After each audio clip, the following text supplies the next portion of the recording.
Ние работиме на идејно решение, односно идејни решенија, кои што потоа заеднички на ист ваков поголем, се надевам, форум и на анкета, која што ќе биде спроведена овде, ќе изнајдеме заедно едно решение од понудените за првиот екопаркинг кој што го планираме да биде токму во Порта Влаја и кој што ќе има за цел да го реши проблемот со паркирањето. Тоа е нешто што и порано во кампањата го ветувавме, меѓутоа сакам, еве јас проценивме со службите во општината дека токму најголем проблем со паркирање имаме на овој дел од општината.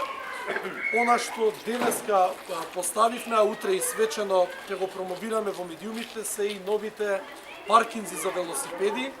од дел од акцијата која што ја правиме заедно со Центарот за климатски промени и со Европската унија беше и поставување на велосипедски паркинзи.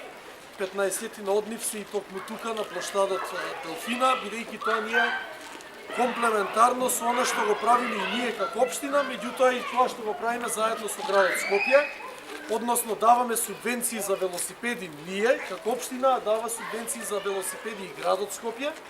Тоа е едниот аспект. Вториот аспект е велопаркинзите, каде што граѓаните нели ќе можат и безбедно да ги паркираат своите велосипеди. И третата работа на која што заедно работиме и ја заокружуваме целата приказна е заедно со градот Скопје изградба и изведба на нови велосипедски патеки за да може граѓаните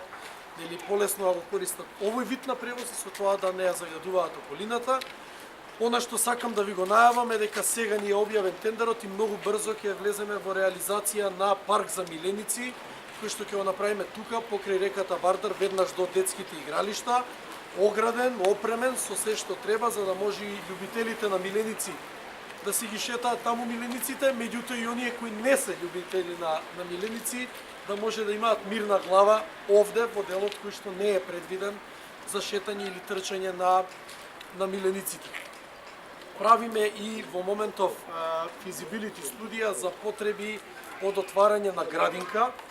во овој дел од Влаја. Тоа го зборувавме и во кампањата, бидејќи ни се отвори можност и покрај тешката финансиска ситуација на општината, ни се отвори можност заедно со Министерство за труд и социјална политика и Светска банка да добиеме и пари,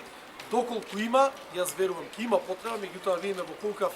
обем и капацитет да се направи и градинка во овој дел од Влаја, односно од Влаја 2, и она што верувам на сите вие голем проблем и што сме го зборувале често пати со граѓаните од овој дел. Јас, како што сум бил порано, така планирам и сега да останам искрен и отворен. Би ви кажал искрено дека оваа година не сме во можност, бидејќи навистина е тешка финансиската ситуација, но наредна година дефинитивно, што од сега ви најавувам дека целосна темелна реконструкција на целиот плочник околу и во Порта Влаја планираме да направиме во текот на наредната година со партерно уредување, со изолација за да не протекува доле во гаражите, со детски содржини за повозрастните за седење, така да овој цел дел да го направиме баш како што доликува.